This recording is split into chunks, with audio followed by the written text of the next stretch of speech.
नमस्कार। दूरदर्शन के सभी दर्शकों का हार्दिक स्वागत है, अभिनंदन है। किसी भी देश के विकास की यदि हम बात करें तो उसमें राजनीतिक स्थिरता एक बहुत बड़ा विषय होता है। यूँ तो किसी भी देश में अलग अलग विचारों के अलग अलग राजनीतिक दल होते हैं, लेकिन उन दलों की परीक्षा होती है चुनाव में। और जब चुनाव यदि एक साथ किसी देश में 5 राज्यों में हो रहे हों तो निश्चित रूप से ये समझा जा सकता है कि उस देश की आने वाली राजनीति किस दिशा में जाने वाली है। अभी हाल ही में 5 राज्यों में विधानसभा चुनाव के परिणाम आए हैं। उन परिणामों के विश्लेषण पर चर्चा करने के लिए हमारे स्टूडियो में हैं वरिष्ठ पत्रकार श्रीमान उपेंद्र जी। उपेंद्र जी, आपका बहुत बहुत स्वागत है। उपेंद्र जी अनेक समाचार पत्रों में प्रमुख भूमिकाओं में रहे हैं, वरिष्ठ पत्रकार हैं।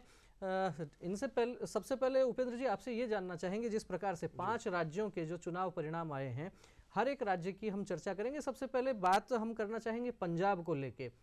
पंजाब में जिस प्रकार के परिणाम आए हैं, आम आदमी पार्टी को एक साथ हम कह सकते हैं क्लीन स्वीप जिस प्रकार से किया है, क्या कहना चाहेंगे? देखिए, आम आदमी पार्टी ने दिल्ली के बाद में पिछले चुनाव में पंजाब में प्रवेश तो कर लिया था जी। और वो सरकार बनाने से थोड़े से अंतर से चूक गई थी, लेकिन अंततः वो वहाँ का प्रमुख विपक्ष बनने में कामयाब रहे। अब ये स्थिति बनी कि उन्होंने अपने दम पर बहुत ही क्लियर मेजोरिटी से सरकार बना ली है। आम आदमी पार्टी एक ऐसी पार्टी है जो दिखने में हमें नहीं दिखती है, लेकिन बेहद मजबूत पार्टी है। जिस रणनीति के साथ में वो दिल्ली में चुनाव एक के बाद एक उन्होंने जीता है, और जिस रणनीति से वो गोवा भी पहुंचे हैं, पंजाब भी पहुंचे, पंजाब में अब सरकार भी बना ली है, और उनकी जो एक पॉलिसी है कि वो आम आदमी के पक्ष में खड़े होने का पूरा अपना कौशल दर्शित करते हैं जी। और उसमें वो ये कामयाबी भी उन्होंने दिखाई है कि उन्होंने जैसे स्कूली शिक्षा और चिकित्सा, ये 2 मुद्दों पर बहुत ही बेहतरीन काम किया है, बिजली पानी वगैरह पे भी। तो निश्चित तौर पर पंजाब की जनता ने उन्हें अपना समर्थन दिया है। उपेंद्र जी, जिस प्रकार से बातें कही जा रही थी पिछली बार भी चुनाव परिणाम से पहले, जो एग्जिट पोल थे पंजाब में, बहुत से एग्जिट पोल उस समय भी आम आदमी पार्टी की सरकार बना रहे थे, परिणाम कुछ अलग रहे। इस बार जो एग्जिट पोल आए उसी के अनुसार परिणाम आए। कुछ विश्लेषकों का यह कहना है पिछली बार पंजाब की जनता के मन में कहीं ना कहीं ये भाव आ गया कि अरविंद केजरीवाल दिल्ली छोड़कर पंजाब के मुख्यमंत्री तो नहीं बन जाएंगे। इस बार उन्होंने सीएम फेस भगवंत मान को जो है वो घोषित कर दिया। क्या लगता है, उसका लाभ मिला? देखिए, एग्जिट पोल पर तो कोई टिप्पणी नहीं की जा सकती, क्योंकि वो एक प्राइवेट कंपनीज अपने अपने ढंग से अलग अलग तरीके से करती है।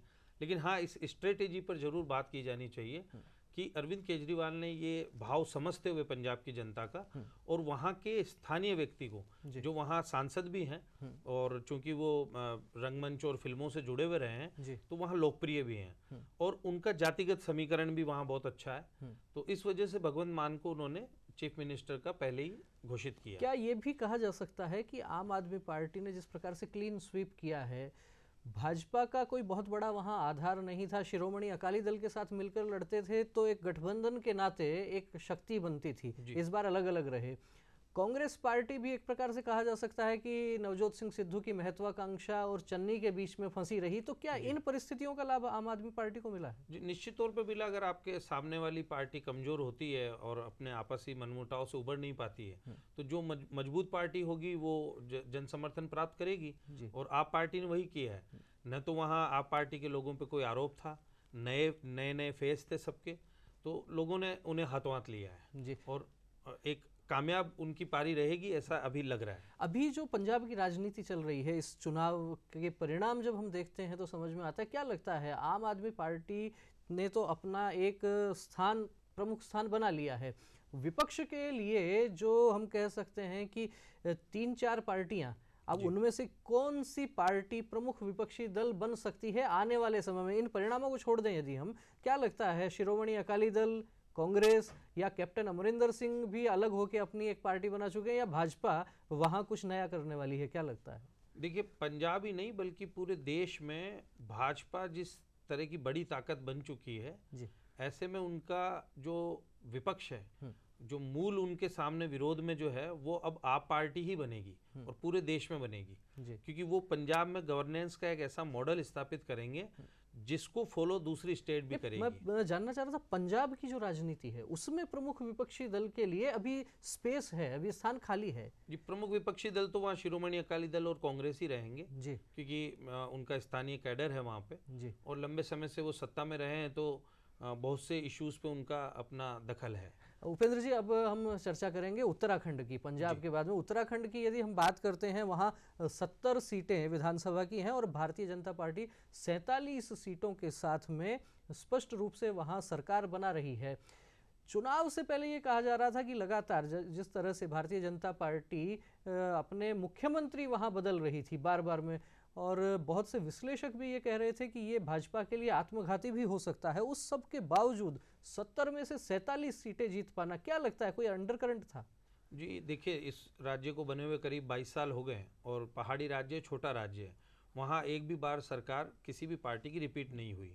ऐसे में ये डर स्वाभाविक था कि वो अगर बार बार अपने सीएम बदल रहे हैं तो क्या भाजपा को नुकसान होगा, लेकिन नहीं हुआ क्योंकि कांग्रेस वहाँ इस कमजोरी के स्तर पे पहुंच गई है कि वो अंतिम समय तक यही निर्णय नहीं कर पाई कि हमें किसकी अगुवाई में, किसके नेतृत्व में चुनाव लड़ना है। अंत में वो हरीश रावत को आगे लेके आते हैं। तब तक बीजेपी अपना काम कर चुकी थी स्थानीय जमीनी आधार पर, और जो केंद्र की योजना है खासकर राशन को लेकर, कोरोना में अच्छे काम को लेकर, बिजली को लेकर, पानी को लेकर, शिक्षा को लेकर, और एक गरीब आदमी को जो उज्ज्वला गैस योजना और ये सब जो केंद्र की योजना है उनका लाभ हर राज्य में मिला है। इसलिए केवल उत्तराखंड ही नहीं, 4 दूसरे राज्यों में भी बीजेपी की गवर्नमेंट रिपीट हुई है। लेकिन उत्तराखंड में जिस प्रकार से कहा जा रहा था कि बार बार में मुख्यमंत्री बदल रहे हैं और कांग्रेस के लिए एक अवसर बन सकता था, क्या कांग्रेस भारतीय जनता पार्टी से हारी है या अपनी रणनीति की विफलता के कारण हारी है? देखिए, कांग्रेस की रणनीतिक विफलता पिछले करीब 7-8 बरस से पूरे देश में जारी है जी।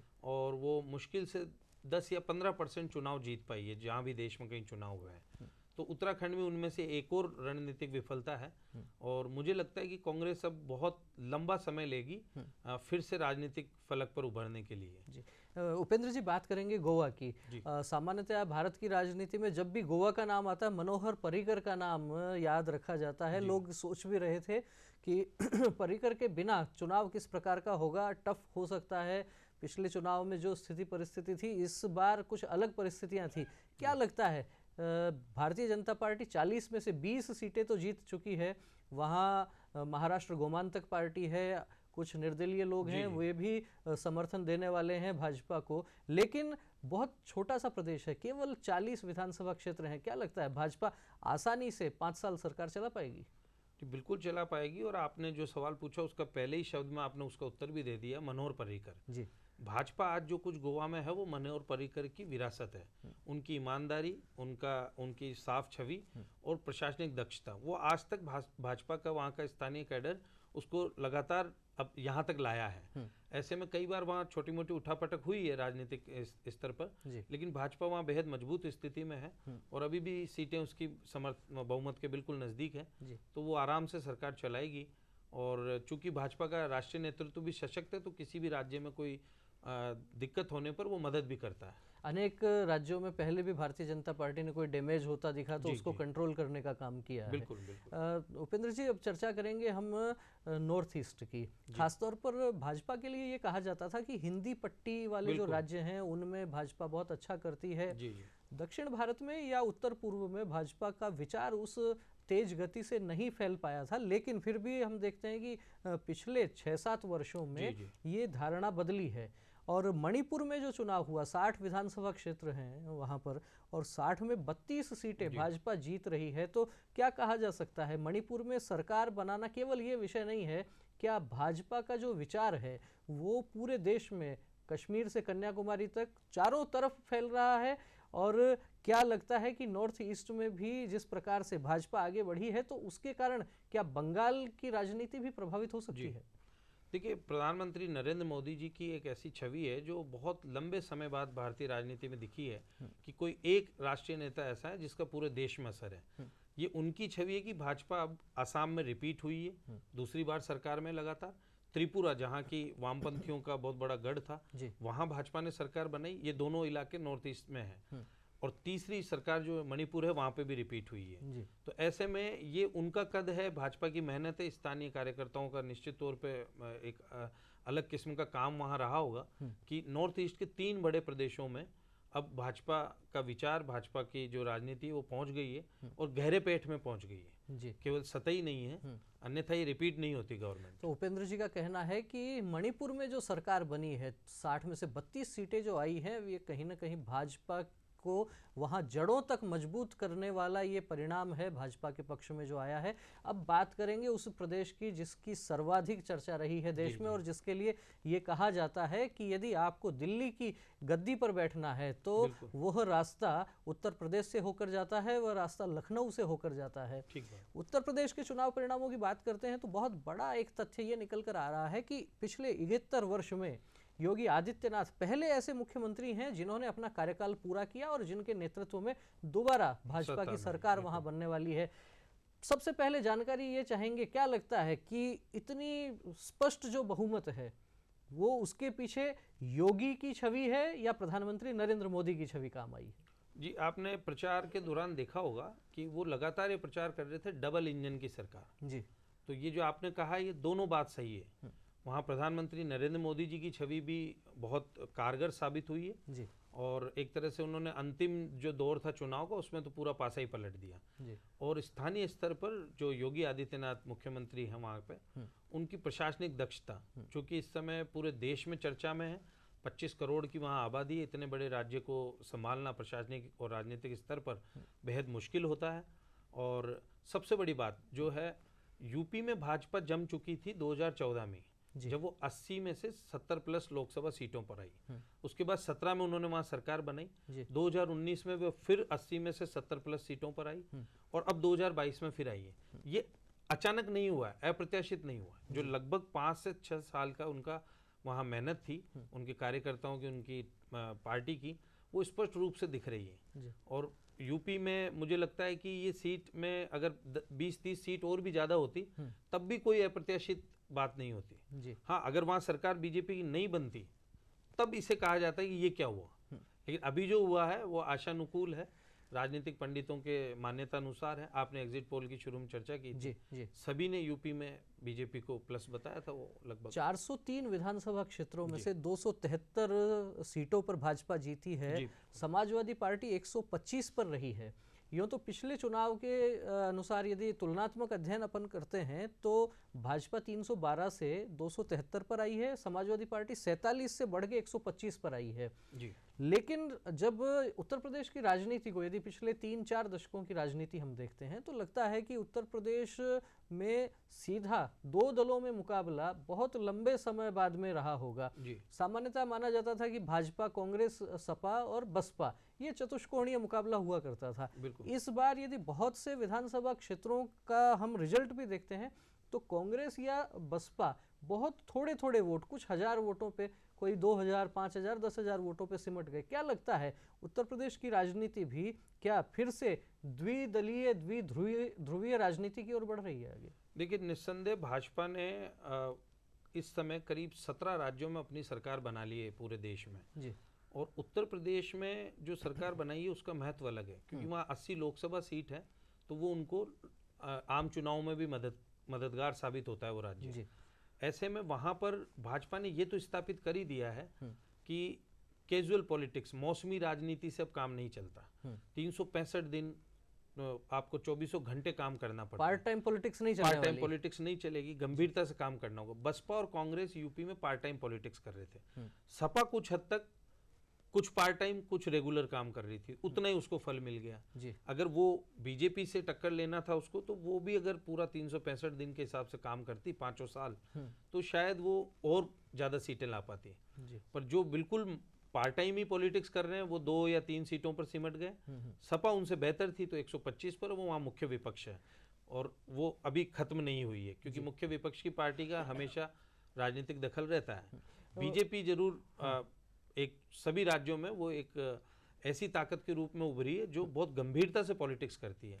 आपको एक छोटी सी चीज बताऊं कि जो गृह मंत्री हैं अमित शाह, वो इनकी एक छोटी सी इकाई के पन्ना प्रमुख के अहमदाबाद में एक गली के अध्यक्ष भी हैं जी, जो एक इनका बीजेपी का है, इतनी गंभीरता अन्य पार्टियों में नहीं देखी वो जाती कार्डर बेस्ड काम जो है बिल्कुल भाजपा बिल्कुल का, वो जिस जगह उसको इनका मजबूती प्रदान मूल करता घर है वहां की गली के पन्ना प्रमुख अमित शाह खुद है।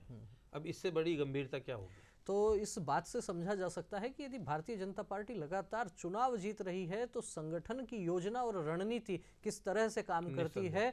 देश के गृह मंत्री भी यदि अपनी गली की, अपने वार्ड की, अपने बूथ की चिंता करते हैं और भारतीय जनता पार्टी अपने सांगठनिक बैठकों में बार बार ये बोलती है कि बूथ जीता तो चुनाव जीता, और कहीं ना कहीं लगता है कि इस स्लोगन पर वे लोग काम भी कर रहे हैं, तब आगे बढ़ रहे हैं। उपेंद्र जी, चर्चा आपसे ये करना चाहेंगे, अनेक राजनीतिक विश्लेषकों का यह कहना है कि जिस तरह से चुनाव परिणाम आए, बहुजन समाज पार्टी का जो वोट बैंक था उसके लिए कहा जाता है कि भाजपा ने उसमें सेंध लगा दी।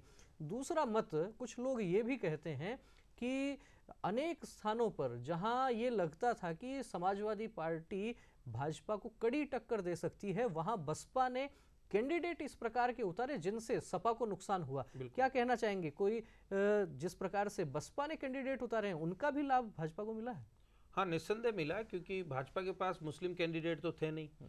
सपा के जहां मुस्लिम कैंडिडेट थे वहां बसपा ने मुस्लिम कैंडिडेट उतारे जी। तो उसकी वजह से एक अप्रत्याशित लाभ नजर आया है जो भाजपा को मिला है जी। इसके अलावा भी जहां चूंकि एक दो बार बीच में बसपा प्रमुख मायावती जी का बयान भी आया था कि अगर आपको कहीं पर बसपा जीतती हुई नहीं लग रही है तो अपना वोट बीजेपी को दें, ना कि सपा को दें। तो जब इस तरह की स्ट्रेटेजी है, अब इसको कोई मिली भगत तो नहीं कहेंगे, हर पार्टी अघोषित गठबंधन कह सकते हैं। हाँ, अघोषित गठबंधन कह सकते हैं, क्योंकि हर पार्टी अपने अपने हिसाब से कि चलो मैं नहीं भी जीत रही हूँ तो फलानी पार्टी ना जीते जी, दूसरी कोई जीत जाए। इस तरह की भी एक पॉलिसी जब 3 या 4 पार्टी चुनाव लड़ती है लगातार तो बनती है, क्योंकि हर बार जीतना ही महत्वपूर्ण नहीं है। जैसे आज अगर कोई कैप्टन अमरिंदर सिंह को पूछे कि भाई आपने क्या पाया ये सब करके पंजाब में, तो वो कहेंगे मैंने बहुत कुछ पाया। वो कहा भी उन्होंने, वो ये कहा कि जिस पार्टी ने मुझे निकाला मैंने उस पार्टी को घर बिठा दिया। तो ये भी एक स्ट्रेटेजी रहती है। तो बसपा इससे खुश है कि सपा की गवर्नमेंट ने बनी, बीजेपी की बनी है। तो कुल मिला के ये कहा जा सकता है कि जो लड़ाई थी बसपा की वो भाजपा से नहीं होके और समाजवादी पार्टी से लड़ाई थी, और कहीं ना कहीं बसपा जो लक्ष्य लेकर चल रही थी उसमें कामयाब भी हो गई। हाँ, निस्संदेह, क्योंकि उनका टारगेट, उनको भी पता था कि वो सत्ता में नहीं आ पाएंगे जी। लेकिन उन्होंने अपने दुश्मन नंबर 1 को दूर रखने के लिए दुश्मन नंबर 2 को छूट दे दी जी। तो एक अच्छी स्ट्रेटेजी में मानता हूं। उपेंद्र जी, एक चर्चा आपसे ये भी करना चाहेंगे कि उत्तर प्रदेश के चुनाव को लेके किसान आंदोलन की काफ़ी चर्चाएं रही जी। 2 चर्चाएं बहुत रही इस उत्तर प्रदेश के चुनाव को लेके। किसान आंदोलन के बारे में बराबर कहा जाता रहा, किसान आंदोलन के जो प्रमुख नेता थे वे भी बोलते रहे कि यहाँ भाजपा की राह आसान नहीं होने वाली है, किसानों का विरोध भाजपा को झेलना पड़ेगा। दूसरी बात कुछ लोगों ने इस प्रकार की भी चलाई कि वहाँ ब्राह्मण वर्सेज राजपूत एक माहौल खड़ा करने का प्रयत्न किया गया। क्या लगता है, केवल कागजी बातें रही? जी, परिणाम तो यही बताते हैं कि कागजी बातें ही रही है, क्योंकि बीजेपी ने, जैसा मैंने आपको पहले ही बताया, बहुत देश को बहुत गंभीर पॉलिटिक्स करने की आदत डाल दी है। अब पॉलिटिक्स का मतलब ये नहीं है कि कोई आप मौज मजा करें, घूमते फिरते रहें या अपनी कुछ भी ऐसी गतिविधि करें जिनसे कि जनता का कोई सरोकार ही नहीं है। अब जो भी पार्टी, आप पार्टी की सफलता भी यही दिखाती है और बीजेपी की सफलता भी यही दिखाती है कि जो भी पार्टी लगातार जनता के काम के लिए फील्ड में काम करेगी, उसी तरह से रणनीति बनाएगी, वही पार्टी कामयाब होगी। तो ऐसे में किसी और पार्टी का भविष्य बहुत सुनहरा नहीं दिखता है, क्योंकि इतनी मेहनत जितनी बीजेपी ने की है या पंजाब पर्टिकुलर में आपने की है वो अन्य दलों को भी करनी पड़ेगी, खासकर बीजेपी जैसी मेहनत करनी पड़ेगी। तो क्या कहा जा सकता है, जिस प्रकार से परिणाम आए हैं, मुख्यमंत्री योगी आदित्यनाथ का चेहरा वहां जनता के सामने था, और इसकी तुलना यदि 2017 के चुनाव से करते हैं, उस समय भाजपा ने किसी को भी मुख्यमंत्री के रूप में घोषित नहीं किया था, तो उत्तर प्रदेश की जनता ने क्या योगी आदित्यनाथ के चेहरे पर मोहर लगाई है, या फिर भाजपा की जो केंद्र की नीतियां चल रही थी और जो डबल इंजन की सरकार की जो बात कही जा रही थी वो महत्वपूर्ण रही, या योगी आदित्यनाथ का चेहरा बड़ा रहा? क्या कहना चाहेंगे? देखिए, एक कोई को श्रेय देना ठीक नहीं रहेगा जी। केंद्र की योजनाओं पर काम तो आखिर राज्य की मशीनरी ने किया है। अगर वो प्रशासनिक मशीनरी ठीक से काम ना करती, जो वहाँ कहा जा रहा है प्रशासन व राशन जी, अगर ये दोनों जो शब्द एक मिलते नहीं तो फिर ये परिणाम नहीं आते जी। अब इन्हीं 5 सालों में आपने देखा 2-2.5 साल कोरोना में गए, 1 आध साल किसान आंदोलन का भी असर रहा, नोटबंदी का भी असर था, इस बीच भारत चाइना और भारत पाकिस्तान के बीच भी तनाव रहा, जी। इसके बावजूद अगर वहाँ स्थानीय लोगों को बीजेपी गवर्नमेंट अच्छी लगी है तो वो सिर्फ 2-3 कारण से लगी, प्रशासन, राशन, सुरक्षा। तो इसमें कुछ हद तक श्रेय आप केंद्र की नीतियों को दे सकते हैं, भाजपा के संगठन को दे सकते हैं, प्रधानमंत्री मोदी जी के नेतृत्व को दे सकते हैं, और फिर उतना ही हिस्सा आपको श्रेय का योगी आदित्यनाथ जी को भी देना होगा। तो योगी आदित्यनाथ जी को भी श्रेय देना होगा। और जब हम विश्लेषण कर रहे थे कुछ विधानसभा क्षेत्रों का, तो मथुरा के पास में एक विधानसभा क्षेत्र है माट, वहाँ के लिए कहा जाता है कि पिछले 8 बार से लगातार, लगभग 1989-98 के आसपास से बताया जाता है कि श्याम सुंदर शर्मा लगातार विधायक बन रहे थे। जब मोदी लहर थी तब भी वे अपनी सीट बचा गए, लेकिन इस बार लोगों ने कहा कि नहीं, योगी लहर में वो सीट भी भाजपा के खाते में पहली बार आ गई है। लगभग 30-35 वर्ष बाद में वहाँ योगी जी के नेतृत्व में, ये कहा जा रहा है कि योगी आदित्यनाथ के नेतृत्व में वो सीट भी जीती है भाजपा ने। ऐसी अनेक सीटें हैं जहां कमल पहली बार खिला है। तो क्या कहना चाहेंगे कि देश की जो राजनीति है भाजपा की, उसमें योगी आदित्यनाथ का कद और अधिक बढ़ने वाला है? जी, निस्संदेह बढ़ने वाला है। आपने देखा होगा कि यूपी में एक कहावत थी कि जो नोएडा जाएगा वो कभी सीएम नहीं बनता। जी, बहुत सारे मिथक थे। योगी आदित्यनाथ वहाँ 2 बार गए। जी। कोई कहते थे कि मथुरा में जो रैली कर लेता है वो कभी सीएम नहीं बनता है। योगी आदित्यनाथ ने वहाँ भी रैली की।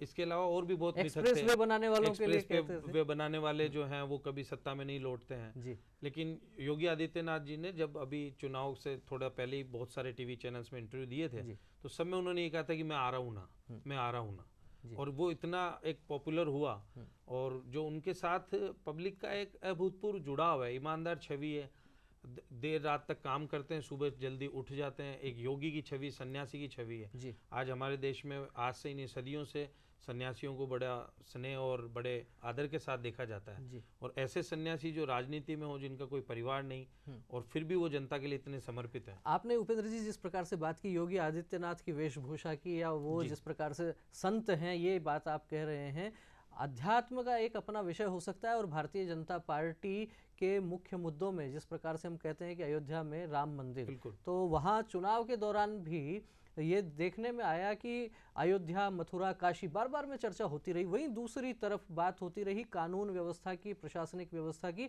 और उत्तर प्रदेश में कई गांवों में भी हमने देखा ये कि लोग सुरक्षा को लेकर बड़ा मुद्दा बना रहे थे। क्या कहना चाहेंगे? दो जो विषय हैं, एक आध्यात्मिक भावनात्मक विषय है और दूसरा विषय है प्रशासनिक विषय है, दोनों में से कौन से मुद्दे के कारण इतना बड़ा लाभ मिला है? देखिए, पॉलिटिकल साइंस जब आप पढ़ते हैं तो अरस्तु, प्लेटो या भारतीय दार्शनिक जो हैं राजनीति के, वो ये कहते हैं कि राजा को सन्यासी होना चाहिए। सन्यासी होने का अर्थ ही नहीं कि वो कोई सन्यास ग्रहण किया हुआ हो, लेकिन सन्यासी होने का अर्थ है कि वो भ्रष्टाचार में लिप्त ना हो, उसका अपना पराया जैसी कोई भावना ना हो। उस परिभाषा पे योगी आदित्यनाथ खरे उतरते हैं। यही एक कारण है कि उन्होंने प्रशासनिक दक्षता में जब जहां जो कार्रवाई करनी थी वो बेखौफ होके की, कभी किसी के दबाव में नहीं आए। तो ऐसा राजनेता जब कभी भी, जब जिस भी क्षेत्र में होगा, उसे जनता का समर्थन मिलेगा, क्योंकि जनता हमेशा ये देखती कि मेरे पक्ष में कौन खड़ा है। और योगी आदित्यनाथ एक ऐसे राजनेता है जो जनता के पक्ष में ही खड़े नजर आते हैं। उपेंद्र जी, एक आंकड़े की ओर हम बात करेंगे। जो 5 राज्यों में परिणाम आए हैं, कुल 690 विधानसभा क्षेत्रों का ये परिणाम यदि हम देखते हैं तो भारतीय जनता पार्टी को 374 सीटें मिलती हैं। अब दूसरे स्थान की यदि बात करते हैं तो बहुत दूर जाके आम आदमी पार्टी पहुंचती है 94 सीटों पर, 374 के मुकाबले 94। और बात करते हैं राष्ट्रीय पार्टी कांग्रेस की, केवल 55 सीटें, और वो भी उन परिस्थितियों में जब उत्तर प्रदेश में चुनाव की कमान स्वयं प्रियंका गांधी ने संभाल रखी थी। केवल 2 सीटों पर कांग्रेस वहां रुक गई। क्या लगता है, कांग्रेस के भीतर भी कुछ सुगबुगाहट, कुछ नेतृत्व परिवर्तन, या फिर जो प्रियंका गांधी से अभी तक आस लगा रखी थी वह भी धूमिल हो गई? क्या कांग्रेस की राजनीति भी बदलने वाली है? देखिए, कांग्रेस की राजनीति बिल्कुल नहीं बदलने वाली है, वो धूमिल हो चुकी है। उसके सारे अवसर लगभग समाप्त हो चुके हैं, और उसके कोई अवसर आज ऐसे दिखाई नहीं देते कि जो निकट भविष्य में उस पार्टी को रिचार्ज करे। जब तक कि वो अपने सांगठनिक ढांचे में आमूलचूल परिवर्तन ना कर ले, जनता के प्रति अपनी सोच को ना बदल ले, तब तक ये बेहद मुश्किल काम है कि कांग्रेस फिर से उभर पाएगी। आपने भी बोला 690 विधानसभा सीट थी। 690 विधानसभा सीट का मतलब हो गया करीब 150-200 लोकसभा की सीट थी। 150-200 लोकसभा की सीट आप समझ सकते हैं कि ये लगभग 1/4 देश का चुनाव हो चुका है, एक सेमीफाइनल की तरह है। और ये जनता ने अपना निर्णय वहां दे दिया है। जो मुख्य विपक्ष है वो भी आप देखेंगे अलग अलग राज्यों में सब जगह अलग अलग है। केवल 2 या 3 राज्यों में ही विपक्षी भूमिका भी कांग्रेस निभा रही है जी। अन्यथा सरकार तो 1 या 2 राज्यों में उनकी चल रही है जी। तो ऐसे में इस पार्टी को बेहद बेहद अपने आप के विषय में सोचने की और फिर कड़े निर्णय लेने की जरूरत है। कार्यक्रम हमारा अंतिम चरण में है। हम संक्षेप में आपसे जानकारी ये चाहेंगे कि ओवरऑल जिस प्रकार से आपने भी कहा कि ये सेमीफाइनल इसको कहा जा सकता है, तो 2024 का जो चुनाव होगा लोकसभा का, क्या जो रास्ता अभी बाकी राजनीतिक दलों ने पकड़ा है, क्या लगता है आने वाले समय में परिणाम इसी अनुपात में आ सकते हैं, इसी प्रकार आ सकते हैं? और यदि इस प्रकार आते हैं तो फिर भाजपा के सामने मुख्य विपक्षी दल क्या कोई रहेगा, या फिर ये ही टुकड़ों में अलग अलग राज्यों में अलग अलग लोग रहने वाले हैं? जी, आज की तिथि में हम देखते हैं तो ये बहुत मुश्किल है कि कोई एक पार्टी भाजपा का विकल्प या विपक्ष बन पाए। जी ठीक है, बंगाल में कोई और पार्टी या पंजाब में कोई और पार्टी या बिहार में कोई और पार्टी, ऐसे कोई एक आध दूसरी पार्टियां बन सकती, पर उनका कोई एकजुट कलेक्टिव कोई फेस विपक्ष के रूप में भाजपा के सामने आज की तिथि में नहीं है जी। और ये एक भाजपा के लिए एक अलग किस्म की धार है जो वो इस समय बहुत तेज उस पर छाई हुई है। तो इस चुनावी विश्लेषण से समझा जा सकता है कि आने वाले समय में यदि देश में आम चुनाव होंगे तो उस समय भाजपा के सामने अलग तरह की चुनौती देखने को मिल सकती है, क्योंकि पूरे देश में यदि हम बात करें एक प्रमुख विपक्षी दल की, तो वो कोई भी एक दल बनता हुआ नजर नहीं आ रहा। अलग अलग राज्यों में अलग अलग जो दल हैं, या कह सकते हैं हम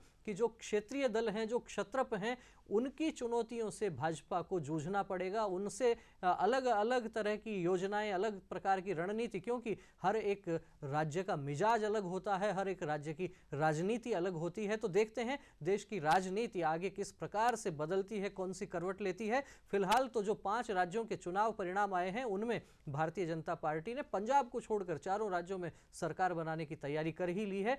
इन 5 राज्यों के चुनाव परिणामों पर विश्लेषण करने के लिए उपेंद्र जी आप हमारे स्टूडियो में आए, आपका बहुत बहुत धन्यवाद। जी, नमस्कार। नमस्कार।